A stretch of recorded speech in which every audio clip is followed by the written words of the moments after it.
নিজের কাজ ছেড়ে এবার সময় কাটাতে চলে গেল নিজের দেশে।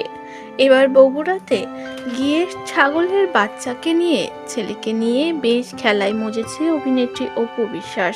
সারা বছরই তাকে কোনো না কোনো ওপেনিং থেকে ফটোশুট সবকিছুতেই ব্যস্ত থাকতে দেখা যায়। সাকিবের সংসারেও তার আর জায়গা নেই, কারণ বুবলি দ্বিতীয়বার অন্তঃসত্ত্বা। বোঝাই যায় যে সাকিব খান বাকি জীবনটা হয়তো বুবলির হাত ধরেই কাটাবে।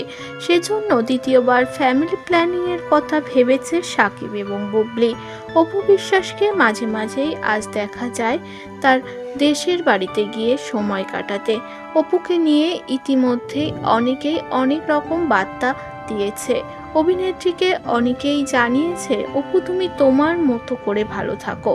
সাকিবের পথ চেয়ে বসে থাকা দিনগুলোর কথা এবার ভুলে যাও। নিজের মতো করে সুন্দর থাকতে শেখো। তুমি অনেক নারীর অনুপ্রেরণা, তোমাকে দেখে অনেক নারী শেখে। অপু বিশ্বাসকে মন থেকেই ভালোবাসে বাংলাদেশের দর্শক। তাকে সত্যিই হয়তো ঘরের মেয়ে বা ঘরের বোন অনেকেই ভাবে।